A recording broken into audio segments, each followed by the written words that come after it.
Kebakaran di pemukiman padat penduduk hanguskan 6 rumah. Jelang Nataru, Bupati Jauneganda cek harga bahan pokok. Rizky Juniansyah raih emas dan rekor dunia angkat besi.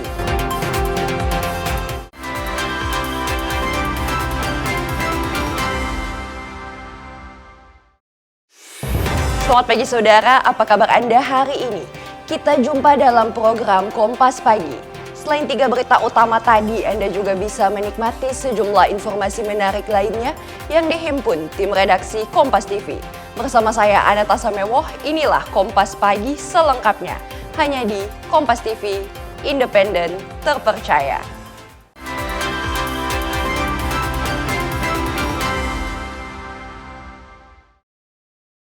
Kita ke informasi yang pertama, saudara. 6 rumah di kawasan pemukiman padat penduduk di kota Gorontalo ludes terbakar. 1 di antaranya bengkel perbaikan AC mobil hingga picu ledakan. Kobaran api dengan cepat merembet ke rumah lain hingga membuat petugas gabungan kewalahan. Akibatnya sebanyak 16 keluarga dan 51 jiwa jadi korban. Beginilah suasana saat kebakaran melanda sejumlah rumah di kawasan pemukiman padat penduduk di Kecamatan Kota Tengah, Kota Gorontalo. Kepulan asap hitam dan kobaran api yang mulai membakar rumah membuat pemilik rumah dan warga sekitar panik. Di tengah kepanikan, warga berbondong-bondong berupaya menyelamatkan harta benda dari dalam rumah. Kebakaran ini pun diperkirakan terjadi sekitar pukul 12.30 WITA. Kobaran dengan cepat membakar di salah satu bengkel perbaikan AC mobil, memicu ledakan berulang kali dan membuat warga semakin panik. Petugas gabungan bersama warga pun berjibaku memadamkan api yang kian meluas. Butuh waktu sekitar 2 jam untuk memadamkan kobaran api. 6 unit mobil damkar dibantu water cannon Polda Gorontalo serta suplai air dari PMI Gorontalo dikerahkan untuk memadamkan api. Salah satu korban yang juga sebagai difabel tunarungu mengaku kaget dengan adanya kepulan asap dan api yang tiba-tiba masuk ke dalam rumahnya. Korban mengaku tidak mengetahui dari mana asal kobaran api yang tiba-tiba membesar hingga menghanguskan rumah korban. Pertama, kita awalnya itu di kamar, sementara makan, sementara menjaga anak, terus tiba-tiba ada suara lari gitu, ngetuk-ngetuk pintu. Nah, kita nggak tahu karena kita kan disabilitas tuli ya, nggak dengar.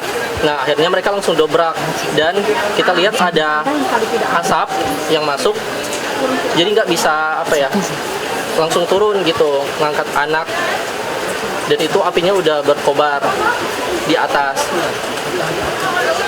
Jadi nggak bisa bawa baju, susu anak dan sebagainya. Itu terlambat sekali karena kita nggak bisa dengar. Mereka kan disabilitas rungu ya. Jadi ketika misalnya ada yang ngetuk-ngetuk pintu itu mereka nggak bisa dengar, langsung didobrak sama mereka ya, sama orang-orang langsung. Sama kakak langsung dobrak pintunya. Dan itu udah nggak bisa menyelamatin apa-apa, langsung katanya udah kebakaran gitu, dan apinya udah berkobar kesana kemari, jadinya cuma bisa menyelamatkan anak, bayi, jana, namanya usia 4 tahun, sama yang kedua itu usia 5 bulan. Sementara itu, Camat Kota Tengah, Kota Gorontalo bilang ada sebanyak 6 rumah yang terbakar. 2 diantaranya ludes dilalap api. Sebanyak 16 keluarga dan 51 jiwa telah dievakuasi serta mengungsi di rumah kerabat terdekat. Untuk informasi kami dari pemerintah mendapatkan informasi bahwa ada beberapa rumah yang terjadi kebakaran, cuman memang penyebabnya sementara masih dicari informasi baik dari pihak kepolisian. Dengan jumlah rumah, sesuai informasi dari Pak Lurah, ada sekitar 6 rumah dan ada beberapa rumah yang habis terbakar dan sebagian mungkin bagian-bagian dari rumah saja yang terbakar. Yang ludes total berapa?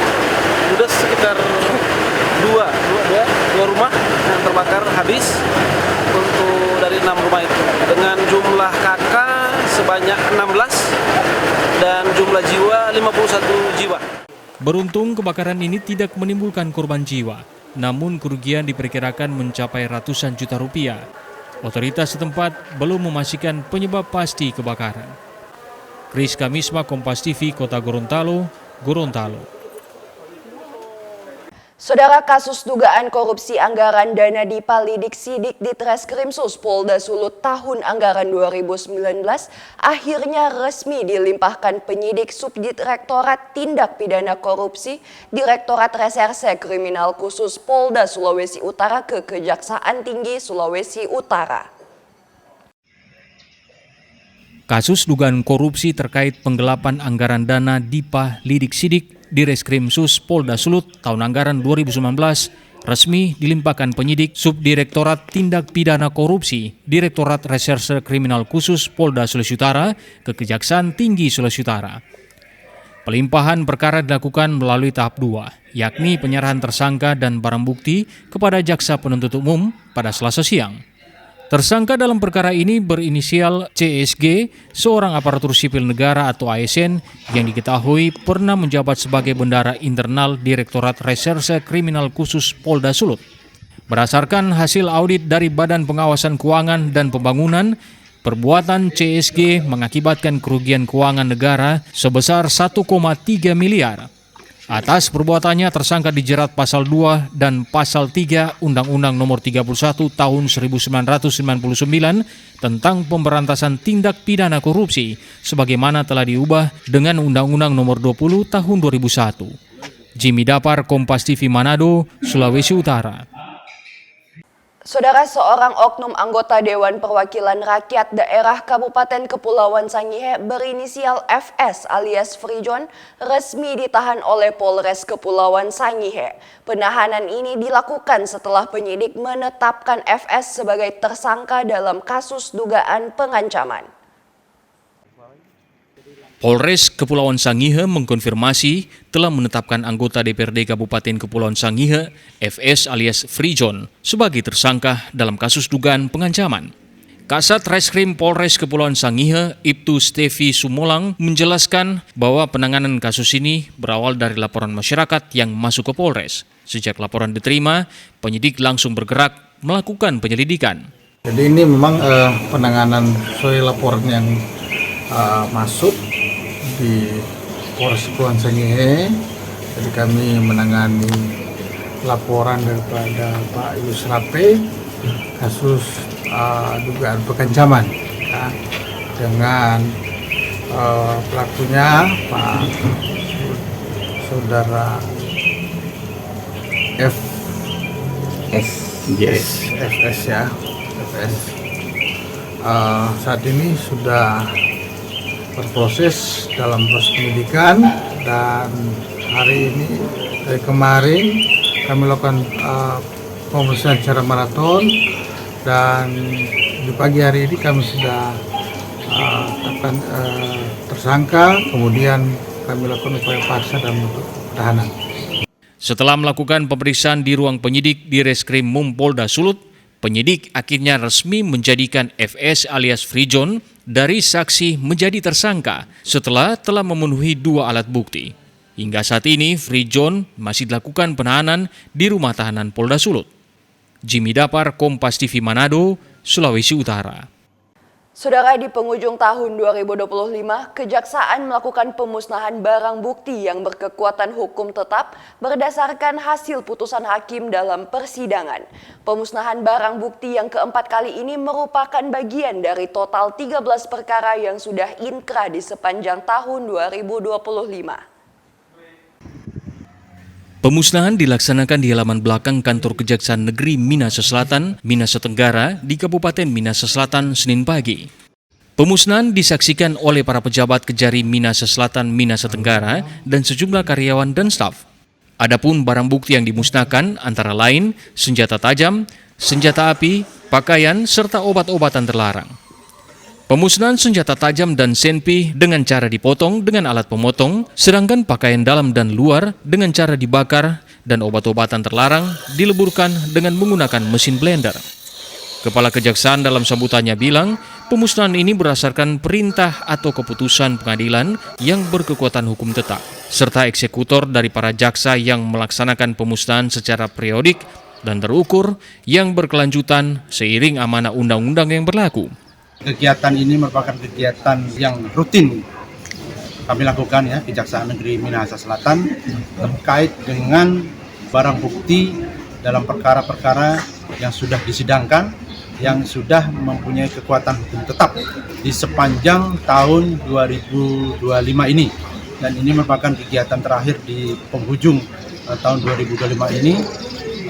Dari berbagai perkara, ada 13 perkara yang sudah berkekuatan hukum tetap, dan barang buktinya tadi yang sudah kita lihat bersama, ada senjata, kemudian ada obat-obatan terlarang, dan juga ada kain-kain yang berasal dari perkara tindak pidana pencabulan persetubuhan, dan oleh hakim diputus dengan putusan dimusnahkan. Oleh karena itu, jaksa selaku eksekutor dalam hal ini melakukan kegiatan ini kita musnahkan, dan sesuai dengan amanah dari undang-undang kita laksanakan ini secara periodik dan terukur. Kajari Santoso juga berkomitmen di tahun 2026 akan mempertajam fungsi penegakan hukum terhadap para pelaku tindak pidana korupsi. Tim Liputan Kompas TV Kabupaten Minahasa Selatan. Jelang Nataru, Bupati Joneganda cek harga bahan pokok. Informasi ini akan kami hadirkan sesaat lagi. Tetaplah bersama kami.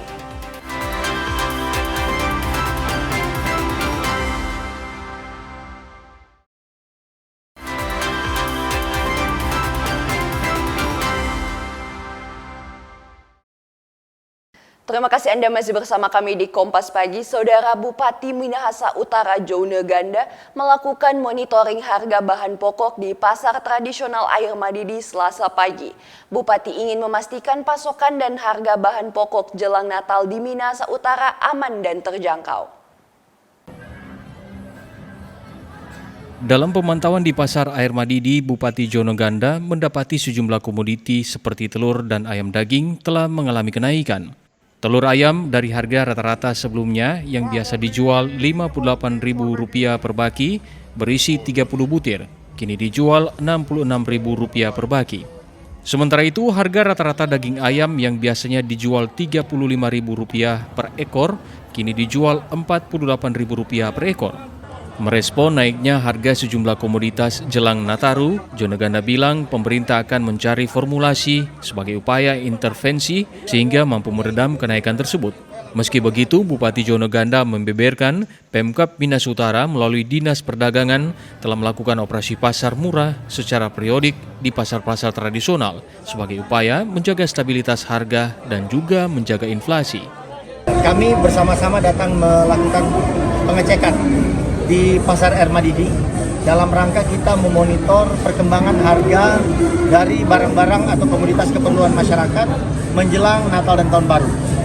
Dari hasil pemantauan kami memang ada beberapa komoditas yang sedikit mulai merangkak naik, terutama telur, kemudian ayam. Ya, kita lihat bahwa memang ini kebutuhannya belakangan ini cukup meningkat. Ini berkaitan juga dengan adanya permintaan yang cukup signifikan dari beroperasinya program Pak Presiden makan bergizi gratis. Oleh karenanya kami sekarang ini sedang mempertimbangkan untuk kita melakukan langkah-langkah. Karena setelah kita cek di pasar, pengaruh itu sudah mulai terlihat. Ya. Sebelumnya belum terasa, tetapi belakangan ini setelah beberapa SPPG ini mulai beroperasi, ternyata sudah perlahan-lahan sudah mempengaruhi harga pasar. Salah satu warga yang diwawancarai saat membeli bahan pokok di Pasar Air Madidi berharap harga bahan pokok bisa stabil, terutama karena masyarakat akan menghadapi Hari Raya Natal dan Tahun Baru. Karena biasa kalau harga 50 itu agak besar. 55, harga 50. Sekarang lebih sedikit, aja ada apa. Kalau yang 50 Mulai kapan Ibu beli di Pasar Sonaya? Berapa lama DP kondisi naik begini? kurang sekitar Satu minggu? Hah? Ya anda lebih. 3 hari? Oh, 3 minggu? 1 bulan, 2 bulan? Boleh, soalnya 50 sudah lebih kecil. Ibu biasa buat konsumsi di rumah Iya, atau konsumsi di rumah anak-anak. apa yang Ibu berharapan dengan Ya, tapi harapan ya orang bisa sebagai pembeli, ya bagaimana supaya sejahtera nih masyarakat. Selain memantau pasar, Joneganda juga membagikan kupon potongan harga untuk pembelian daging babi yang merupakan komoditas yang banyak diburu warga saat Nataru. Di momen yang sama di Pasar Air Madidi, ada juga Pemkab Minut menggelar pasar murah berupa beras SPHP, gula putih dan minyak goreng merek Minyak Kita dengan harga di bawah harga pasar. Yana Mekesingal, Kompas TV, Minahasa Utara, Sulawesi Utara. Saudara, menjelang perayaan Natal dan Tahun Baru, harga telur ayam di Kota Gorontalo mulai merangkak naik. Bahkan kenaikan sudah terjadi sejak awal bulan Desember 2025. Sudah lebih dari 2 pekan, harga telur ayam di lapak pedagang harian Kota Gorontalo mulai alami lonjakan harga. Di sejumlah lapak pedagang, harga telur ayam dibanderol dengan kisaran harga Rp60 hingga Rp75.000 per baki. Sementara harga per butirnya dijual Rp2.000 sampai Rp2.500. Sebelumnya harga telur ayam di Kota Gorontalo masih berkisaran Rp1.600 hingga Rp2.000 saja. Salah satu pedagang di Kota Gorontalo bilang, kenaikan harga telur ayam ini lantaran pasokan yang mulai terbatas, di tengah meningkatnya permintaan keluar daerah jelang perayaan Natal dan Tahun Baru. Menurut pedagang, adanya program makan bergizi gratis juga membuat pasokan di tingkat pedagang kian terbatas. Karena dia stok kurang, baru pengiriman keluar terus telur ke luar-luar. Oh, itu banyak pengiriman? Banyak pengiriman. Itu pengaruh? Ke Manado itu pengaruh sini semua. Itu karena langsung dekat? Iya, dekat Desember. Desember, Natal, kan merayakan itu nih, Manado itu merayakan ini Natal tuh, Tahun Baru, jadi itu otomatis kan kurang pakai telur, bikin kue kan. Kalau di sini ada seberapa, kalau di sana kan paling banyak ini kan, merayakan itu kan. Kalau di sini tidak ada, tapi telur sini kirim ke luar. Bagi pedagang, kenaikan harga telur ayam di Gorontalo jelang perayaan Hari Besar memang sudah sering terjadi. Pedagang pun berharap di tengah lonjakan harga ini, pasokan telur ayam di Gorontalo masih bisa tetap tersedia. Kris Kamisma, Kompas TV, Kota Gorontalo, Gorontalo. Saudara, Polresta Manado akan mengambil langkah antisipatif untuk mengatasi kemacetan saat Natal dan malam pergantian Tahun Baru di Kota Manado. Rekayasa lalu lintas di beberapa titik, penertiban parkir liar dan larangan berkumpul di atas Jembatan Soekarno adalah upaya yang akan dilakukan agar arus lalu lintas di dua kondisi tersebut bisa diatasi. Guna mengantisipasi kemacetan pada saat Natal dan malam pergantian tahun, Polresta Manado telah berkoordinasi dengan Dinas Perhubungan, PD Pasar, Satpol PP, dan instansi yang terkait lainnya. Kasat Lantas Polresta Manado AKP Yusman Mori mengatakan beberapa titik rencana rekayasa lalu lintas akan dilakukan, seperti di Pasar Tradisional Bersehati, Pasar 45, dan kawasan Megamas Manado. Selanjutnya, penertiban parkir liar akan dilakukan di wilayah Jalan Boulevard dan Jalan Samratulangi. Penertiban parkir liar ini dilakukan untuk memperlancar arus lalu lintas di ruas jalan tersebut. Merencanakan kegiatan Natal dan Tahun Baru ini sudah berkoordinasi dengan dinas-dinas terkait, termasuk Perhubungan, PD Pasar, dan Satpol PP serta dinas terkait yang lainnya. Sudah beberapa kali kami rapat, kami merencanakan kegiatan di antaranya di pasar kami merekayasa lalu lintas di sekitaran Pasar Bersehati dan Pasar 45. Terus berikutnya kami merekayasa juga di kawasan Megamas. Kami kemarin sudah berkoordinasi juga ke kawasan. Di kawasan juga kami membuat satu jalur atau one way. Terus untuk kesiapan parkiran juga di dalam sudah kami siapkan juga, sudah koordinasi. Dan di sekitaran Boulevard kami lagi gencar-gencarnya untuk menertibkan yang parkir liar. Pada saat parkir liar, parkir tidak di tempatnya, kami langsung melakukan tindakan. Masyarakat juga dihimbau tidak menggunakan Jembatan Soekarno untuk berkumpul dan memarkirkan kendaraan karena jembatan akan disterilkan, namun lintasannya tetap normal. Jembatan Soekarno akan dibuka kembali setelah malam pergantian tahun dengan syarat masyarakat harus menjaga Kamtibmas. Jimmy Dapar, Kompas TV Manado, Sulawesi Utara. Saudara, menghadapi momen Natal 2025 dan Tahun Baru 2026, Bandara Internasional Samratulangi resmi membuka posko terpadu angkutan Natal dan Tahun Baru. Posko terpadu yang terdiri dari lintas stakeholder ini akan melayani masyarakat selama 21 hari mulai 15 Desember 2025 hingga 4 Januari 2026. Pergerakan penumpang di momen libur Natal 2025 dan Tahun Baru 2026 diprediksi mengalami peningkatan dibandingkan periode yang sama tahun sebelumnya. Mengantisipasi tren peningkatan penumpang saat Nataru, Bandara Internasional Samratulangi Manado membuka layanan posko terpadu angkutan Natal 2025 dan Tahun Baru 2026. General Manager Bandara Udara Internasional Samratulangi Manado, Radityo Ari Purwoko bilang, posko Nataru ini akan siaga selama 21 hari, terhitung 15 Desember hingga 4 Januari 2026. Melalui posko terpadu ini diharapkan seluruh pengguna jasa bandara bisa menikmati perjalanan yang aman dan nyaman dengan memprioritaskan prosedur keselamatan. Hari ini tanggal 15 Desember kita membuka posko Nataru yang akan dibuka sampai dengan tanggal 4 Januari. Jadi berlangsung selama 21 hari di lingkungan Angkasa Pura Indonesia. Tentunya ini berbeda-beda dengan posko yang lain. Dan hari ini sudah kita buka dan disaksikan, diikuti oleh seluruh stakeholder di bandara, baik TNI Polri, CIQ, airline, ground handling, dan seluruh stakeholder yang ada di Bandara Samratulangi Manado.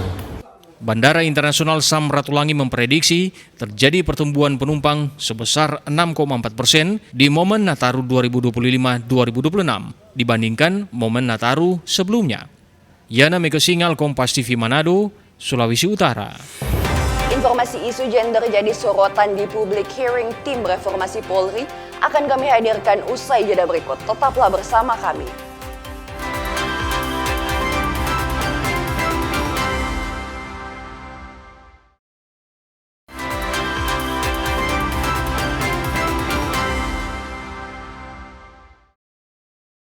Terima kasih Anda masih bersama kami, Saudara. Janji Gubernur Sulawesi Utara Julius Selvanus untuk memasok kebutuhan listrik 1 kali 24 jam di semua pulau berpenghuni di Sulawesi Utara mulai terrealisasi. 4 pulau di Sulawesi Utara yaitu Buhias, Kakorotan, Mantehage, dan Nain akhirnya resmi menyala 24 jam. Sebelumnya sudah ada 3 pulau yang teraliri listrik sehari penuh. Upaya memenuhi kebutuhan listrik di seluruh pulau berpenghuni di Sulawesi Utara perlahan mulai terlaksana. Sebelumnya 3 pulau telah menyala sehari penuh dan kali ini 4 pulau lainnya akhirnya menerima layanan listrik 24 jam. Pulau-pulau tersebut adalah Pulau Buhias di Sitaro, Pulau Kakorotan di Talaut, dan Pulau Mantehage serta Nain di Minahasa Utara. Hingga akhir tahun 2025, total ada 7 pulau yang telah menerima layanan listrik 24 jam dan ditargetkan pada tahun 2026, seluruh pulau dan desa yang belum merdeka listrik di Sulawesi Utara akan dimerdekakan. Inisiasi peningkatan layanan listrik 24 jam di 4 pulau secara serentak ini dilaksanakan di Wisma Negara Bumi Beringin yang dihadiri Wakil Menteri Desa Pembangunan Daerah Tertinggal Indonesia, Risa Patria, serta Direktur Distribusi PT PLN Persero, Arsidana Gahana Akmala Putri. Ya, alhamdulillah hari ini di 4 pulau di Provinsi Sulut, di Pulau Mantehage, Pulau Nain, Pulau Buhias, Pulau Kakorotan sudah listriknya menyala 24 jam. Ini berkat komitmen, konsistensi, dukungan yang luar biasa kerja keras Pak Gubernur yang memenuhi janji kampanye. Kalau pemimpin itu dipegang mulutnya, janjinya. Alhamdulillah sudah lunas janji Pak Gubernur. 1 tahun jadi gubernur sudah bisa memenuhi janjinya, alhamdulillah. Yang selama bertahun-tahun belum terpenuhi, alhamdulillah. Sekarang Pak Gubernur sudah bisa memenuhi janjinya. Tentu masyarakat senang, bersyukur, anak-anak bisa belajar dengan baik. Ya. Terus sekalian, tentunya saya sebagai kepala daerah Provinsi Sulawesi Utara, sebagai gubernur, saya sangat bersyukur. Ya, sejak saya jadi gubernur, ada 7 pulau, ya, 7 pulau Betul ya Pak Asmane? 7 pulau yang hari ini sudah menyala 24 jam. Dan saya akan berjuang untuk bagaimana 2026 seperti yang saya sampaikan tadi akan menyala semua. Jadi sehingga 2026 Sulawesi Utara semuanya sudah menyala 24 jam kelistrikan kita. Target konsumsi listrik di Sulawesi Utara pada tahun 2025 masuk pada urutan 5 besar se-Indonesia yang menandakan peningkatan konsumsi listrik daerah. Program peningkatan layanan listrik ini merupakan instruksi dari Presiden Prabowo, di mana masih ada sebanyak 5.758 desa di Indonesia yang ditargetkan merdeka listrik pada tahun 2026 nanti. Edward Siwi, Kompas TV Manado, Sulawesi Utara. Saudara, tim Komisi Percepatan Reformasi Polri menggelar kegiatan public hearing di Auditorium Universitas Islam Negeri Dato Karama, Palu.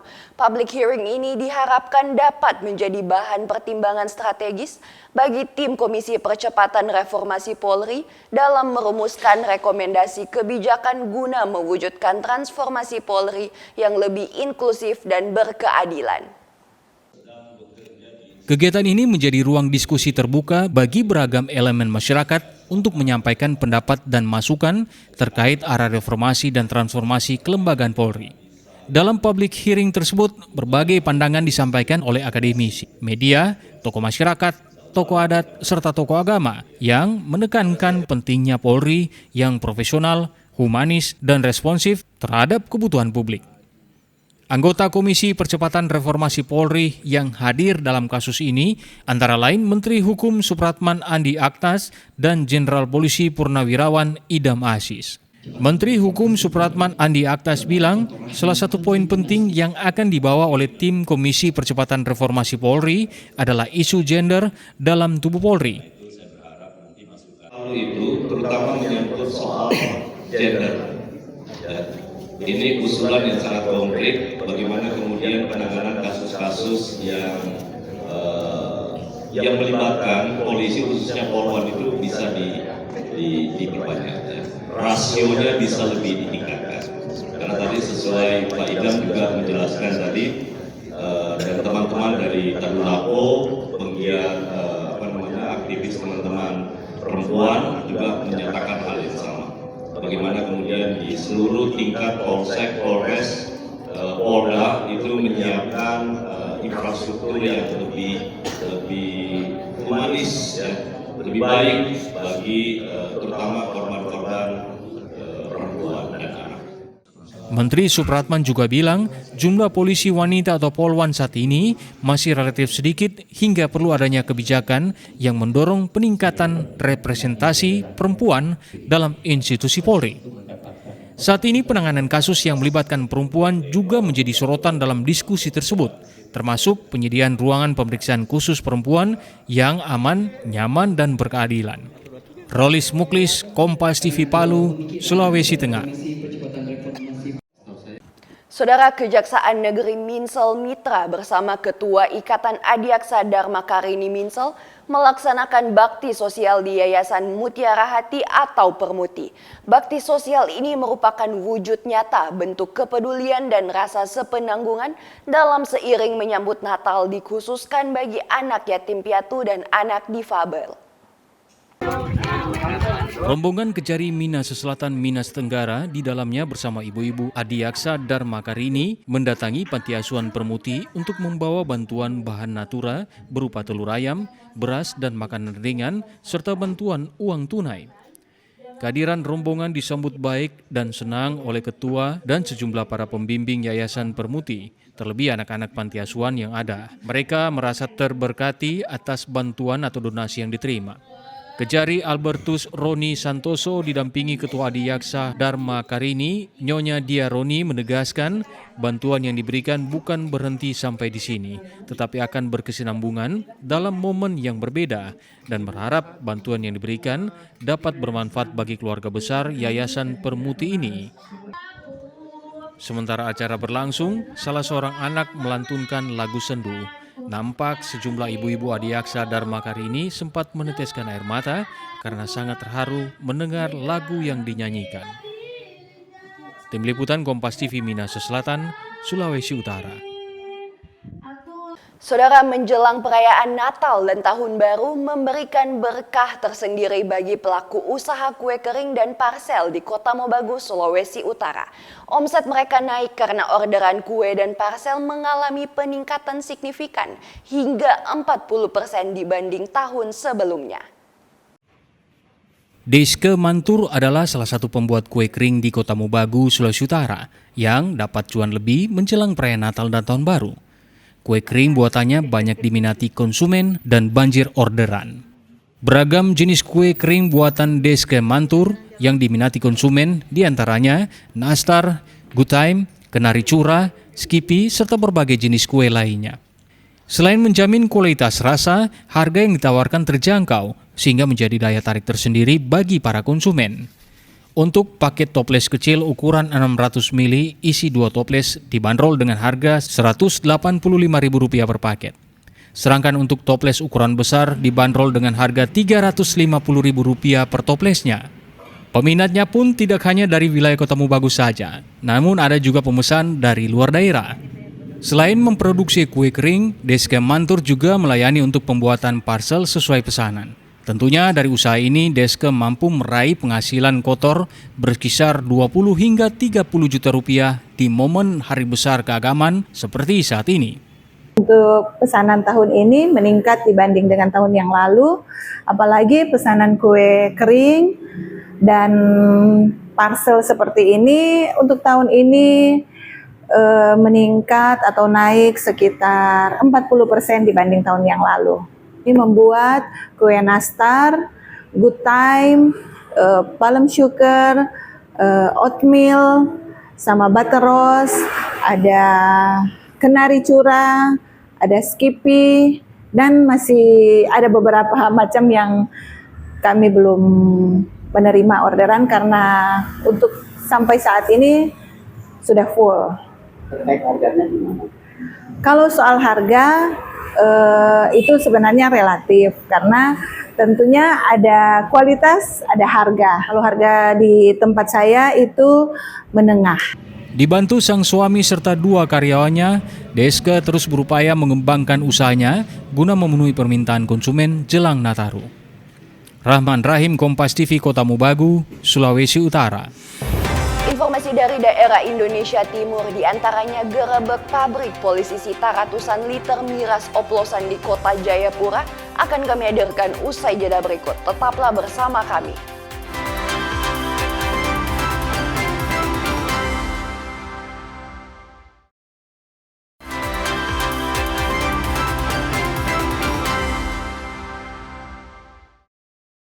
Terima kasih Anda masih bersama kami, Saudara. Satuan Reskrim Polresta Jayapura Kota menggerebek pabrik miras oplosan di Kota Jayapura. Dari penggerebekan itu, polisi menyita ratusan liter miras oplosan dan menangkap 1 orang pembuat miras oplosan. Satuan Reserse Narkoba Polresta Jayapura Kota berhasil membongkar praktik terlarang produksi dan peredaran minuman keras ilegal jenis balo dan steam di distrik Jayapura Utara, Kota Jayapura, Papua. Dalam penggerebekan tersebut, petugas berhasil mengamankan 1 orang pelaku berinisial RN yang diketahui memproduksi sekaligus menjual minuman keras berbahaya ini dari kediamannya. Dari tangan pelaku, polisi menyita sejumlah barang bukti produksi, mulai dari kompor, pipa suling, jerigen, hingga peralatan pendukung lainnya. Tidak hanya itu, petugas juga menyita barang bukti utama berupa 100 liter minuman keras jenis balo yang sudah siap edar, serta 5 liter minuman keras jenis steam yang baru selesai diproduksi.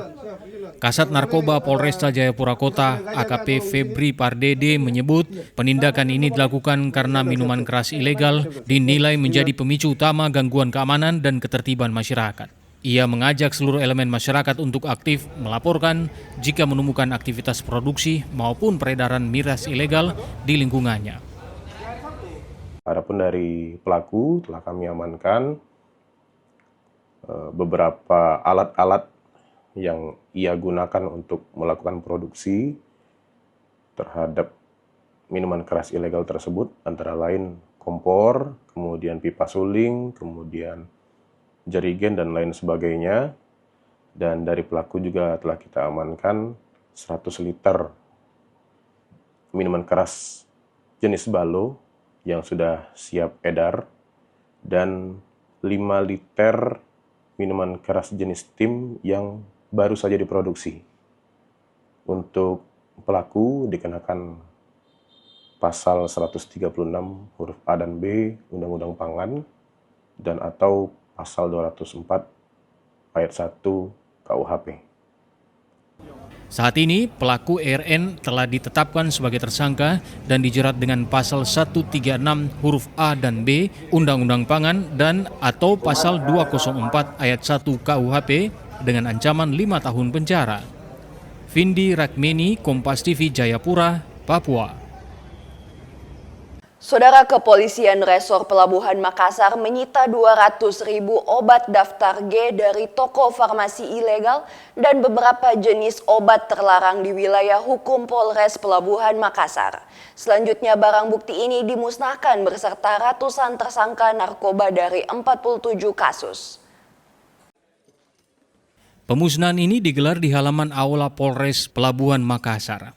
Barang bukti yang dimusnahkan merupakan hasil pengungkapan Satres Narkoba serta barang bukti farmasi ilegal yang disita Satreskrim sepanjang 2025.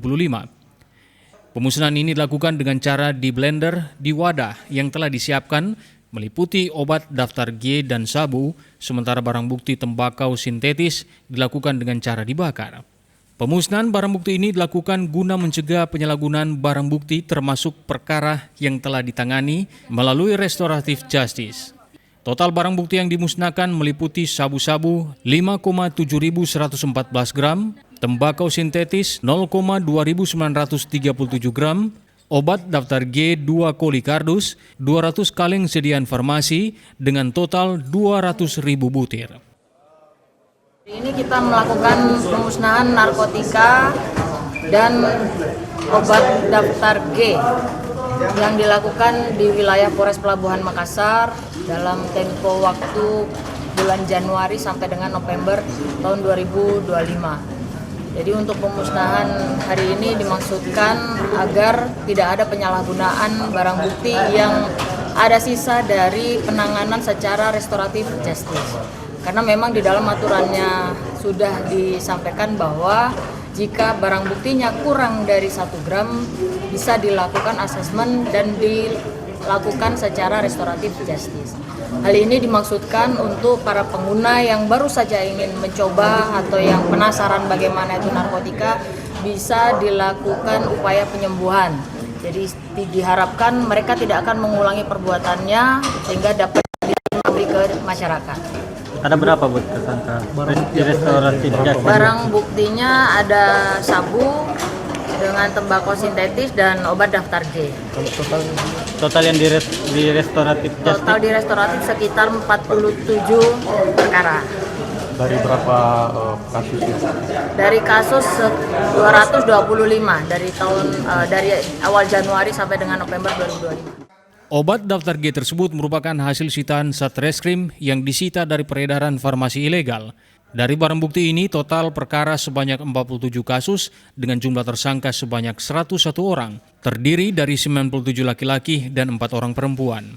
Restoratif justice diberikan kepada penggunaan atau korban penyalahgunaan narkoba dengan mengedepankan rehabilitasi sesuai amanat pasal 91 Undang-Undang 35/2009 tentang narkotika. Rama Pratama, Kompas TV Makassar, Sulawesi Selatan. Saudara, 13,88 juta batang rokok ilegal dan 1.715 liter miras ilegal dimusnahkan oleh petugas dari kantor Bea Cukai bagian selatan.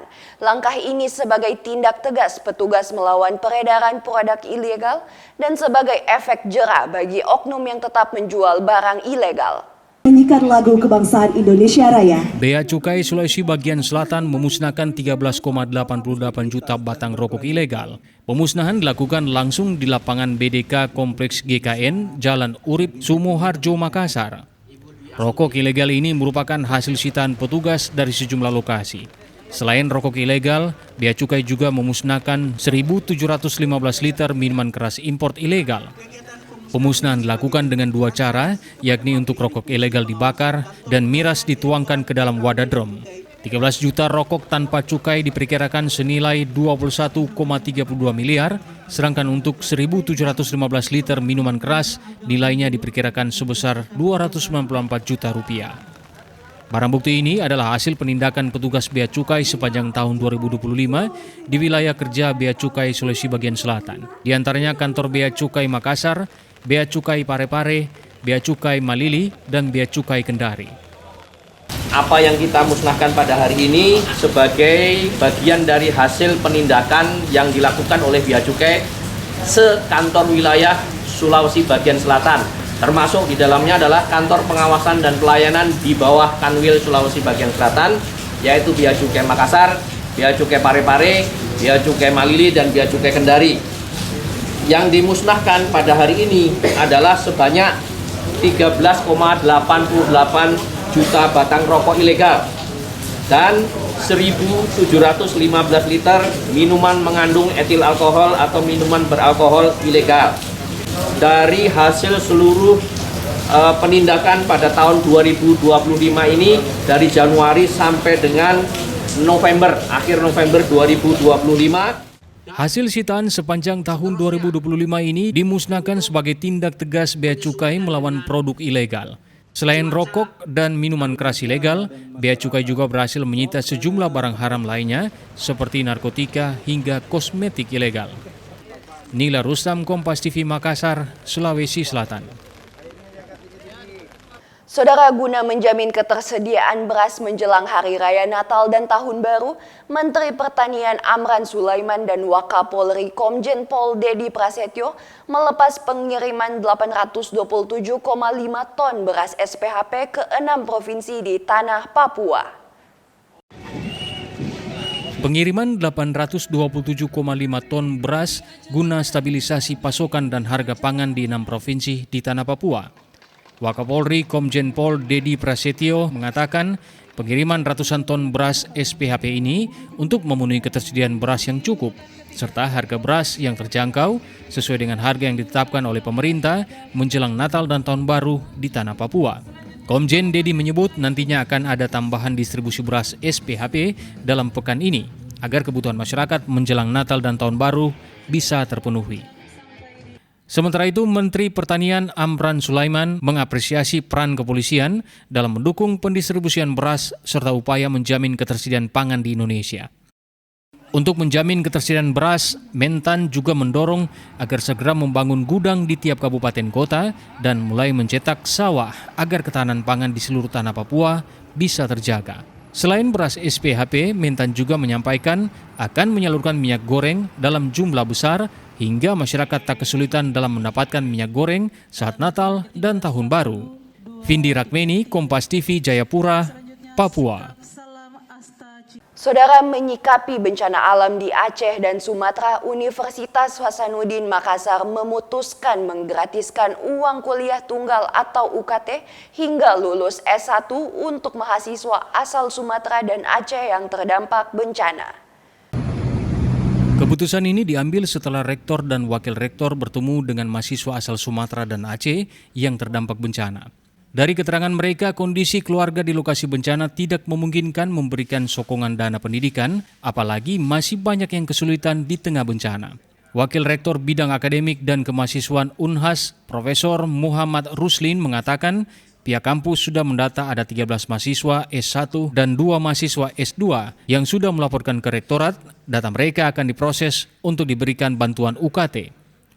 Pihak kampus juga masih mengidentifikasi mahasiswa asal Aceh dan Sumatera Utara dan Sumatera Barat yang belum melaporkan ke rektorat, utamanya mereka yang keluarganya terdampak bencana. Mahasiswa bantuan kepada mahasiswa kita yang terdampak bencana di Sumatera, Sumatera Barat, Sumatera Utara, dan Aceh, itu sampai saat ini kita menerima tambahan laporan. Sebelumnya ada 8 yang melapor, sekarang ada tambahan 5 lagi, jadi ada 13 orang semua. Kemudian itu untuk S1, plus ada 2 lagi juga kami terima laporan untuk yang S2, program Magister, itu juga akan di cover sesuai dengan arahan Bapak Rektor. pembebasan UKT 1 semester, dan yang 13 orang yang S1 itu sudah sesuai dengan janji waktu akan di cover sampai dengan selesai. Bahkan kita rencana mereka fast track untuk masuk lanjut S2. Bantuan UKT ini diharapkan bisa memberikan keringanan beban ekonomi. Pihak kampus meminta mahasiswa untuk tetap fokus belajar agar usaha mereka merantau ke Makassar bisa membuahkan hasil dan membanggakan keluarga di kampung. Nila Rustam, Kompas TV Makassar, Sulawesi Selatan.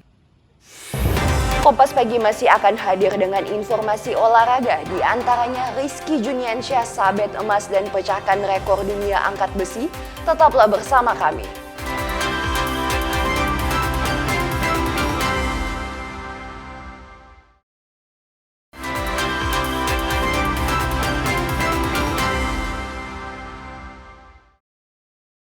Terima kasih Anda masih bersama kami, Saudara. Tampil heroik, lifter nasional Rizky Juniansyah raih emas SEA Games 2025 sekaligus pecahkan rekor dunia.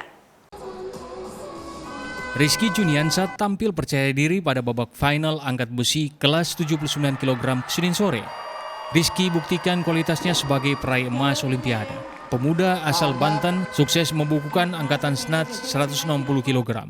Sedangkan pada angkatan clean and jerk pria yang baru resmi diangkat sebagai prajurit TNI mencatat rekor dunia baru dengan mengangkat 205 kg.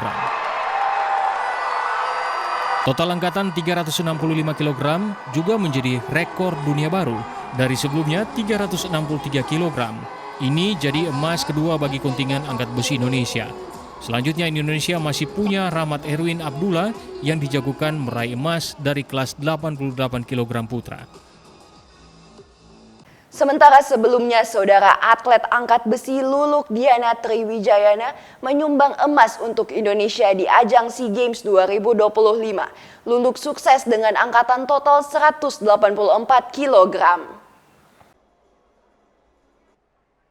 Luluk tampil power pada kelas 48 kg di Chonburi, Thailand.